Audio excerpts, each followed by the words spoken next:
યમુનાજી માટે તો આપ બધા જ ખૂબ પ્રેમ રાખો છો, માં કહીને બોલાવો છો. નિત્ય યમુનાષ્ટકનો પાઠ કરી માની કૃપાને પ્રાપ્ત કરવાનો પ્રયાસ કરો છો. અને આ જગતમાં સૌથી વધારે કોઈ મોટું કૃપાલ હોય તે શ્રી યમુનાજી છે. કૃપાની જ મૂર્તિ એ શ્રી યમુનાજી છે. પ્રભુની ભીતર કૃપા કરવાની જે શક્તિ છે એનું જ મૂર્તિમંત સ્વરૂપ એટલે યમુનાજી. પ્રત્યેક વૈષ્ણવનો વિશેષ કોઈ ને કોઈ પ્રકારનો યમુનાજીનો અનુભવ હશે. ભાગ્ય સૌભાગ્ય શ્રી યમને જો દે. ભાગ્ય ને સૌભાગ્યની દાત્રી કોઈ હોય તો શ્રી યમુનાજી છે. 5 ફલ યમુનાષ્ટકના મહાપ્રભુજી ગણાવે છે. તવાષ્ટકમિદમ મુદા પઠતિ સૂર સૂતે સદા સમસ્ત દુરિત ક્ષયો ભવતિ વૈ મુકુંદે રતિ તયા સકલ સિદ્ધયો મુરરી પુષ્ટ સંતુષ્યતિ સ્વભાવ વિજયો ભવેત વદતિ વલ્લભ શ્રી હરે. એક યમુનાષ્ટક કરવાથી આ 5 ફલ મળે મહાપ્રભુજી આજ્ઞા કરે છે. યમુનાષ્ટક એક કરવું ને એ પણ એક યમુનાજીના પાન બરાબર જ છે. એ યમુના પાન જ છે. કારણ કે યમુનાષ્ટક પણ યમુનાજીનું વાંગમય સ્વરૂપ છે, વાણીમય રૂપ છે. એટલે વૈષ્ણવોએ નિત્ય એક યમુનાષ્ટકનો પાઠ તો અવશ્ય કરવો, મિનિમમ, પછી જેટલા થઈ શકે એટલા. પણ યમુનાજીની આરાધના કરનારને યમુનાજી વિશેષ ફળ શું આપે છે? મુકુંદ રતિવર્ધિની જયતિ પદ્મ બંધો સુતા. યમુનાજીના કૃપાનું શ્રેષ્ઠતમ કોઈ ફલ હોય તે લૌકિક કામનાઓની સિદ્ધિ નથી, પણ ભગવત પ્રેમની પ્રાપ્તિ છે. પુણ્યો ઘણા કરી શકે, પણ ભગવત પ્રેમની પ્રાપ્તિ કરવી એ દુર્લભ છે. કૃષ્ણ પ્રેમ કોઈ નથી આપી શકતું. આપણે ત્યાં 2 તત્વોને કૃષ્ણ પ્રેમના દાતા કહ્યા છે. એક પહેલું તત્વ, એમ તો 3 તત્વો માની લઈએ. પહેલું તત્વ શ્રી યમુનાજી જે મુકુંદ રતિવર્ધિની. યમુનાજીનું સ્મરણ કરવા માત્રથી યમુનાજી કૃષ્ણ પ્રેમનું દાન કરે છે. બીજું તત્વ છે શ્રી વલ્લભ. વલ્લભનું સાનિધ્ય એ કૃષ્ણ પ્રેમનું દાન કરે છે. અને એટલે મહાપ્રભુજીનું નામ સર્વોત્તમમાં છે સાનિધ્ય માત્ર દત્ત શ્રી કૃષ્ણ પ્રેમ. સાનિધ્ય માત્રથી કૃષ્ણ પ્રેમનું દાન કરે. અને ત્રીજું તત્વ શ્રી ગિરિરાજજી છે. ગિરિરાજજીનો આશ્રય કરવાથી કૃષ્ણ ભક્તિની પ્રાપ્તિ થાય છે. તો મૂળ જે ચર્ચા આપણે કરી રહ્યા છે એ ગોવર્ધન યાગની ગઈકાલે ગિરિરાજજીનું મહાત્મ્ય સ્વયં ઠાકોરજીએ બતાવ્યું છે. અનેક પ્રકારથી ગિરિરાજજીના મહાત્મ્યની ચર્ચા છે. ગિરિરાજજી 3 સ્વરૂપે આપણે ત્યાં આરાધ્ય છે. એક, શૈલોસ્મી કહીને પ્રભુ પ્રગટ થયા, એટલે કે ગિરિરાજજી સાક્ષાત શ્રી કૃષ્ણનું જ સ્વરૂપ છે. ભક્તિ માર્ગમાં આ 2 ભેદ સમજવા જરૂરી છે, આકાર અને સ્વરૂપ. ગિરિરાજજી પર્વત આકારે છે, પણ સ્વરૂપથી તો સાક્ષાત શ્રી કૃષ્ણનું જ સ્વરૂપ છે. આકારે છે એટલે એક વસ્તુ યાદ રાખો, આપણે મૂર્તિને ભગવાન તરીકે નથી માનતા, પણ ભગવાનને મૂર્તિ રૂપે માનીએ છીએ. મૂર્તિમાં ક્યારે તાકાત નથી હોતી ભગવાન બનવાની, પણ ભગવાનમાં તાકાત હોય છે મૂર્તિ રૂપે બિરાજવાની. પ્રભુ પોતે પોતાનો અનુભવ કરાવવા, આપણા ભાવને પૂર્ણ કરવા માટે આપણે ત્યાં કોઈ ને કોઈ સ્વરૂપ લઈને બિરાજ્યા છે. એટલે સાક્ષાત પ્રભુ જ છે, પણ મારે ત્યાં આ રૂપે બિરાજ્યા છે. આકાર પર્વતનો ગિરિરાજજીનો અને સ્વરૂપ શ્રી કૃષ્ણનું. આ 2 ભેદ. એટલે આકારથી ભક્તિની શરૂઆત થાય અને સ્વરૂપમાં પ્રાપ્તિ થાય. આપણે ભજીએ છીએ સ્વરૂપને, પ્રાપ્ત કરવા ઈચ્છે છે સ્વરૂપને. તો પ્રભુ રૂપ. બીજું સ્વરૂપ ગિરિરાજજીનું જે વેણુ ગીતમાં ગોપીજનોએ બતાવ્યું એ ભગવદીનું સ્વરૂપ છે, હરિદાસ વર્યનું સ્વરૂપ છે. તમને આ સંસારમાં કોઈ ભગવદી ન મળે અને મનમાં સત્સંગ કરવાની ઉત્કંઠા હોય ને તો ગિરિરાજજીની તળેટીમાં જઈને બેસી જજો. એના જેવો કોઈ ભગવદી નથી. અને ભાવથી ભરેલો છે. જો અગ્નિ પાસે જઈને માંગવાનું ન હોય કે ગરમી આપ, લાગે જ. બરફની પાટ પાસે જઈને માંગવું ન પડે કે ઠંડક આપ, એમ ગિરિરાજજી પાસે જઈને માંગવું ન પડે કે ભક્તિ આપો, એ ભક્તિ લાગી જ જાય. કારણ કે ભક્તિથી જ ભરેલા શ્રી ગિરિરાજજી છે. અને ગિરિરાજજીમાં ત્રીજું મહાત્મ્ય છે, ગિરિરાજજી વ્રજના દેવતા છે, વ્રજભક્તોના આરાધ્ય છે. અને આપણે ત્યાં તો એમ કહેવાય, બ્રહ્મ સંબંધ લીધા પછી આપણા કોઈ કુલ દેવતા હોય તો એ ગિરિરાજ બાવા છે, અને આપણી કોઈ કુળદેવી હોય તો એ શ્રી યમુનાજી જ છે. કારણ કે બ્રહ્મ સંબંધ લેવું એટલે વ્રજભક્ત બનીને જીવવું. અને વ્રજભક્તો ગિરિરાજજીને જ અમારો દેવ ગોવર્ધન રાનો, અમારા દેવતા તો ગિરિરાજજી છે. અમારી દેવી નમો દેવી યમને, નમો દેવી યમને, હર કૃષ્ણ મિલનાંતરાયમ. યમુના અષ્ટપદીમાં ગિરિરાજજીને, શ્રી યમુનાજીને સ્વયં ગુસાઈજી કહે છે. આ આપણે ત્યાં ભાવ છે. અને એને પણ શા માટે ભજીએ છે? કૃષ્ણને પ્રાપ્ત કરવા માટે. ગિરિરાજજીના મહાત્મ્યમાં એક છે કંદરા અને બીજી છે તરહેટી. આ બંનેનું મહાત્મ્ય છે. ગિરિરાજજીની કંદરામાં સાક્ષાત યુગલ સ્વરૂપની લીલાઓ છે, રાત્રિની માધુર્યયુક્ત લીલાઓ છે. ગિરિરાજજીની ભીતર જ વૈષ્ણવનું ગોલોકધામ છે. આપણે ત્યાં ગોલોકધામની જે વાત કરીએ છીએ, એ ભૂતલ પર પ્રગટ ગોલોકધામ ક્યાંક બિરાજતું હોય તો એ ગિરિરાજજીની અંદર છે. ચતુર્બુદ્ધદાસજી પર કૃપા કરી અને ગુસાઈજીએ આ ગોલોકધામનો અનુભવ, એટલે કે ખટરીતુ અને દ્વાદશ નિકુંજનો અનુભવ સ્વયં ગુસાઈજીએ કૃપા કરીને કરાવ્યો ચતુર્બુદ્ધદાસજી. અને એ ગોલોકધામમાં પ્રવેશવાના 8 દ્વાર છે ગિરિરાજજીની ભીતર. અને આપણા અષ્ટસખા છે ને, જે અહીંયા તમે જુઓ છો નીચે, એ 8 દ્વારના મુખિયા છે. દ્વારપાલ નથી, મુખિયા છે. દ્વારપાલ હોય એ દરવાજે ઊભો હોય, મુખિયા હોય એ ભીતરમાં સેવા કરતા હોય. એટલે ઘણી વાર લોકોને એમ થાય કે દ્વાર છે એટલે દ્વાર પાસે અષ્ટસખા ત્યાં ક્યાંક સ્વરૂપ મૂકીએ કે ચિત્ર મૂકીએ, પણ જોવા જાઓ તો એ કોઈ દ્વારપાલ થોડી છે, એ તો ભીતર રહીને યુગલ સ્વરૂપની સેવા કરી રહ્યા છે. આ ભાવ. અને ત્યાં દ્વાદશ નિકુંજ છે, 6 ઋતુ બિરાજમાન છે, અને એનું સુંદર વર્ણન કરવામાં આવ્યું છે. ખૂબ સુંદર ચર્ચાઓ એમાં છે, હમણાં ચર્ચામાં નથી પડતો.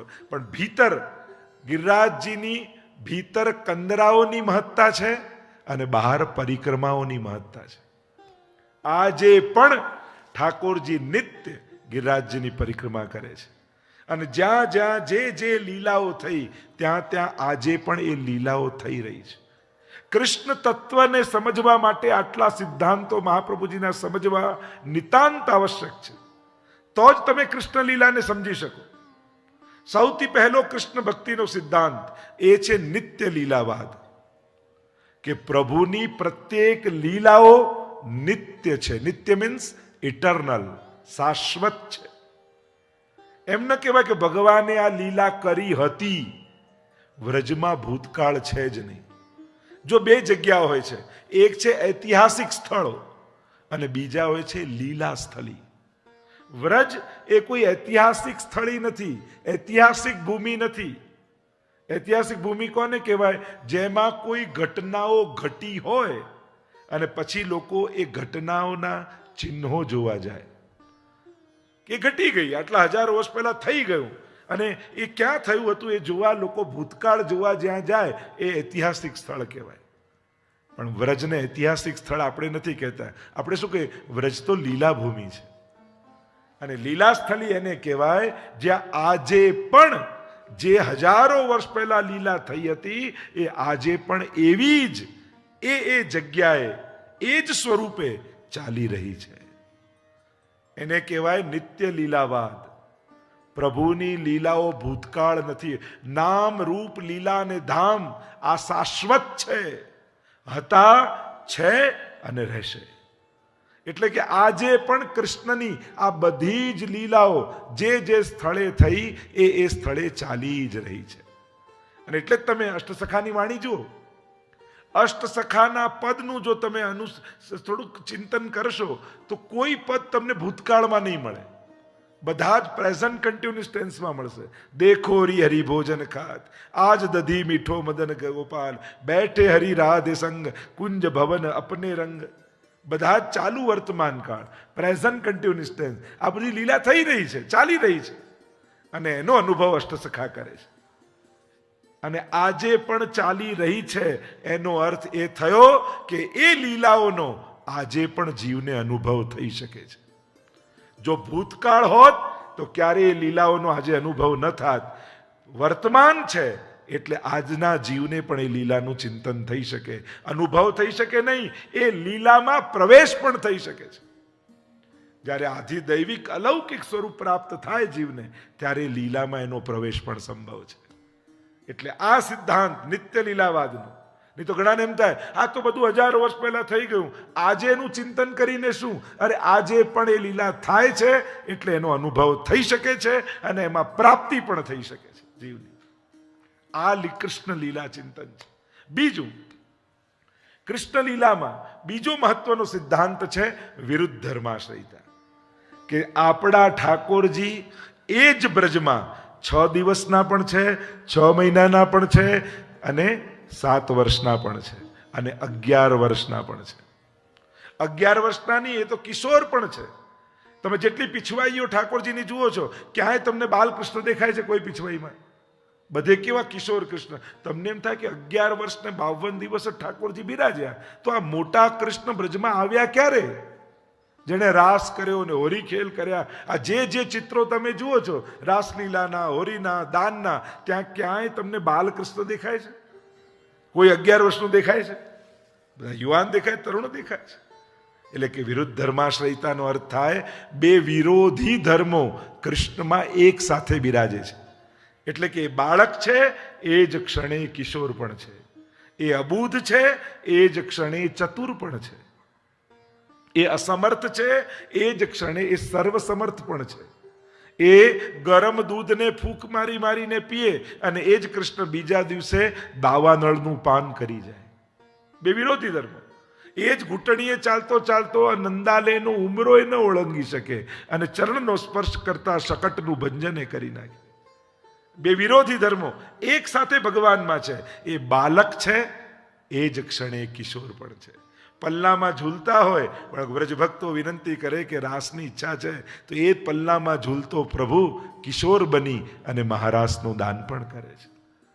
આવા બે વિરોધી ધર્મ, તો વિરુદ્ધ ધર્માશ્રય. ત્રીજી વાત કૃષ્ણ ભક્તિમાં, એક કૃષ્ણ જેવો છે સર્વ ઈશ્વરોમાં, સર્વ દેવતાઓમાં, કે જે સર્વ ભાવે એને ભજી શકાય છે. કૃષ્ણમાં બાલ ભાવ પણ થાય, વાત્સલ્ય ભાવ થાય, સ્વામી ભાવ થાય, માધુર્ય ભાવ થાય, સાખ્ય ભાવ થાય. એક કૃષ્ણ એવો છે કે જેની ભીતર તમે બધા જ ભાવ કરી શકો. અન્ય સાથે તમે બધા ભાવ ન કરી શકો. ત્યાં તો ભગવાનનો જ ભાવ રાખ. મહાદેવજી જોડે એમ થાય ક્યારે આજથી મારા ફ્રેન્ડ, ક્યારે થાય? એમની જોડે તો જે દેવાધિદેવ છે તે એવો જ અહોભાવ રહે. ક્યારે અન્ય તમે દરેક વિસ્તારમાં નથી જતો, આ બધા જોડે તમે બધા ભાવ ન કરી શકો. એ કૃષ્ણ એવો છે જે સકલ ભાવોને સિદ્ધ કરનારો છે. ત્વમેવ માતા ચ પિતા ત્વમેવ બંધુશ્ચ સખા ત્વમેવ સર્વમ મમ દેવ દેવ. એટલે જ મહાપ્રભુજી આજ્ઞા કરી સર્વદા સર્વ ભાવેન ભજનીય વ્રજાદીપ. સર્વ ભાવેને ભજો. કૃષ્ણમાં ભાવની પ્રતિબંધતા નથી. તમે સવારે મંગળા કરાવો અને તમને બાલ ભાવ થાય, બાલ ભાવ થાય એટલે પલ્લામાં ઝુલાવ શૃંગાર પછી, અને તુરંત તમને કિશોર ભાવ થાય એટલે રાજભવમાં કુંજનો મનોરથ કરી દો. તમને અડધો કલાક પહેલા પલ્લામાં ઝૂલતો હતો અને હવે રાધાજી સાથે કુંજમાં બિરાજે છે. આવું કઈ રીતે સંભવે? તો કે કૃષ્ણમાં સંભવ છે. એની ભીતર સર્વ ભાવો સિદ્ધ થઈ શકે છે. એક કૃષ્ણ જેવો છે જેમાં સર્વ ભાવો સિદ્ધ થઈ શકે છે. તો આમ કૃષ્ણ તત્વને સમજવા માટે આ નિયમો, આ સિદ્ધાંતો જાણવા જરૂરી છે. ગિરિરાજજીની જે ચર્ચા આપણે કરી રહ્યા છે, ગિરિરાજજીની 7 કોષની પરિક્રમાનો આજે પણ આપણે ત્યાં મહાત્મ્ય છે. વ્રજમાં જઈએ ત્યારે યમુના પૂજન અને ગિરિરાજ પૂજન અવશ્ય કરતા હોઈએ છીએ. અને પ્રગટ ભગવાનનું મુખારવિંદ ક્યાંક હોય તે ગિરિરાજજીમાં છે. આટલા તત્વોને ભગવાનના મુખારવિંદ માનવામાં આવ્યા. એક યજ્ઞ કુંડ એ ભગવાનનું મુખ છે. તમે જ્યારે હોમો છો ત્યારે બ્રાહ્મણ કહે યજ્ઞ કરો છો તો આમ ન નખાય, આમ કરીને આરોગ આવતા હોય એ રીતે હોમો. આ મુખ છે ભગવાન. મુખાદ અગ્નિ રજાયતે પુરુષોક્તમાં કહીએ છીએ. બીજું, બ્રાહ્મણનું મુખ ભગવાનનું મુખ કહેવામાં આવ્યું છે. એટલે જ આપણે ત્યાં કોઈ પણ શુભ પ્રસંગ હોય ત્યારે બ્રાહ્મણ ભોજનનું વિધાન છે. કારણ આપણે ત્યાં શાસ્ત્રોમાં બ્રાહ્મણસ્ય મુખમાં રજાયત, બ્રાહ્મણો ભગવાનના મુખમાંથી, એટલે ભગવાનના મુખરૂપ માન્યા છે કે આપણે એમને શુભ પ્રસંગે જમાડીએ તો ભગવાન પ્રસન્ન થાય, એવો ભાવ છે. આટલા ભૂદેવો આપણે ત્યાં બિરાજે છે. આપણો એક શુભ પ્રસંગ, આપણે ત્યાં ઉત્સવ કર્યો ક્યારે કહેવાય? જ્યારે આટલી વસ્તુ ભેગી થાય ને ત્યારે ઉત્સવ કર્યો કહેવાય. ખાન પાન તાન ગાન માન ને દાન. તો ખાન કર્યું, પાન કર્યું, માન કર્યું, ગાન કર્યું, હવે બાકી રહ્યું દાન. બધાએ બ્રાહ્મણોનું દાન આપી અને આપણા ઉત્સવને મહામહોત્સવ બનાવવો જોઈએ. તો બ્રાહ્મણનું મુખ મુખ કહ્યું છે. ત્રીજી વસ્તુ, ગાયનું મુખ એ ભગવાનનું મુખ છે. જ્યારે આપણા કોઈ પણ શુભ પ્રસંગ હોય ત્યારે ગૌગ્રાસ કાઢવાનો એક પ્રકાર, એમ તો નિત્ય ગૌગ્રાસનો એક ક્રમ હોય છે કે રોજ ગાયને ખવડાવવું. તો ગાયના મુખને પણ ભગવાનનું મુખ માનવામાં આવ્યું છે. એટલે જ્યાં પણ સુંદર રીતે ગૌશાળા હોય ત્યાં ગાયની સેવા, કારણ કે એના થકી ભગવાન આરોગે છે. એ જ રીતે આપણે ત્યાં પુષ્ટિ માર્ગમાં મહાપ્રભુજીનું એક નામ છે શ્રી કૃષ્ણાસ્યમ. ઠાકોરજીના મુખારવિંદનું સ્વરૂપ શ્રી મહાપ્રભુજી છે. અને આગળ ગિરિરાજજીનું મુખારવિંદ એ સાક્ષાત ઠાકોરજીનું મુખારવિંદ છે. એટલે જ્યારે પણ વ્રજમાં આપણે જઈએ છીએ ત્યારે ગિરિરાજ બાબાને મુખારવિંદમાં ભોગ ધરીએ છીએ. દૂધ ચડાવવાનો ક્રમ તો છે જ, પણ દૂધ ચડાવવાની માત્રા કરતાં આરોગાવાની માત્રા વધારે રાખજો. કારણ કે આ પુષ્ટિ માર્ગમાં સ્નાન કરતાં આરોગાવાનું મહાત્મ્ય વધારે છે. એટલે દૂધ ચડાવવાનું વિધાન છે, એનું માન છે, એનું પ્રકારનું આપણે સન્માન રાખીએ છીએ, પણ બને એટલું આરોગાવજો અને વ્રજવાસીના બાળકોને વાંટજો. ગિરિરાજજીને 5 સ્વરૂપ માનવામાં આવ્યા છે. જ્યારે પણ તમે ગિરિરાજજીની પરિક્રમા કરો છો ત્યારે એમ કહેવાય છે કે આ 5માંથી કોઈ એક સ્વરૂપે ગિરિરાજજી અચૂક દર્શન આપે છે. 5 સ્વરૂપ ગિરિરાજ બાબાના માન્યા. પહેલું સ્વરૂપ ગિરિરાજજીનું એક ગ્વાલનું, 12 વર્ષના ગ્વાલ તરીકે ગિરિરાજજી દર્શન આપે.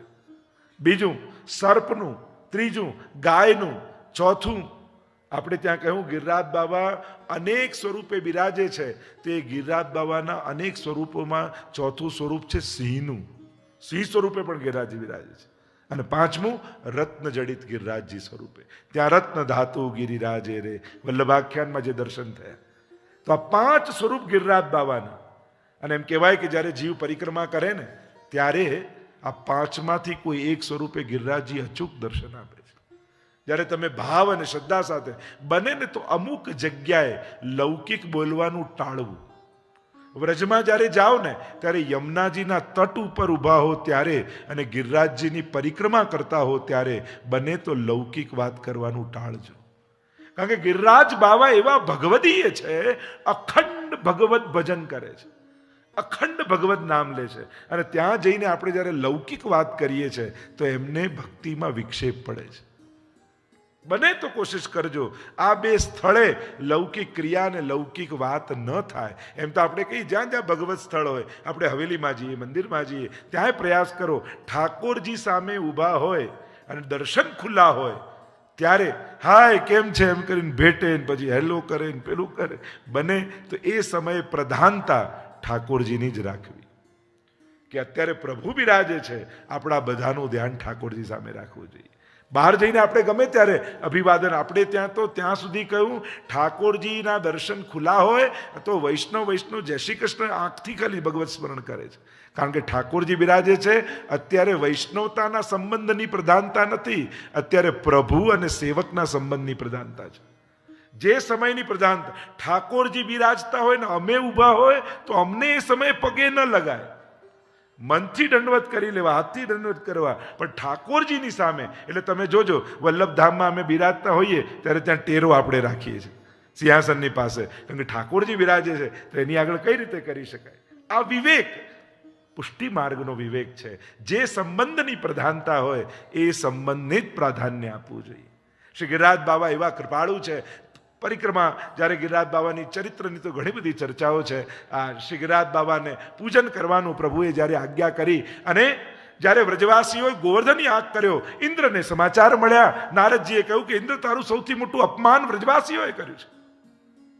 ઇન્દ્ર યાગ બંધ કરી નવો કોઈ ગોવર્ધન યાગ શરૂ કર્યો છે. ઇન્દ્ર કોપાયમાન થયો. સંવર્તક નામના મેઘોને આજ્ઞા કરી, જાઓ સમગ્ર બ્રજને ડુબાડી દો. પ્રલય કાળમાં જે વર્ષા કરે એ મેઘો આકાશમાં ઘેરાવા લાગ્યા. કાળા કાળા કડિંબ બાદલો ઘેરાયા છે. મોટી મોટી શિલાઓ પડતી હોય એવી વર્ષાની બૂંદો પડવા લાગી. ગભરાયા બ્રજવાસીઓ, આવ્યા ઠાકોરજીના શરણમાં. ઠાકોરજીએ કહ્યું કે જે ગિરિરાજજીએ નો યજ્ઞ આપણે કર્યો છે એ ગિરિરાજ બાબા આપણી લાજ બચાવશે. આવો ગિરિરાજજીના શરણમાં જઈએ. જીવનમાં સંકટ આવે, અસમર્થનો આશ્રય નહીં લેવો, સર્વસમર્થનો આશ્રય લેવો. પ્રભુ સર્વ સમર્થો હિ તતો નિશ્ચિત તતામ વ્રજેત. પોતે રડતો હોય એ તમારા આંસુ નહીં લૂછી શકે. સમર્થ વ્યક્તિ હોય એ જ, કારણ કે લોકો આશ્વાસન આપી શકશે, દુઃખ દૂર ન કરી શકે.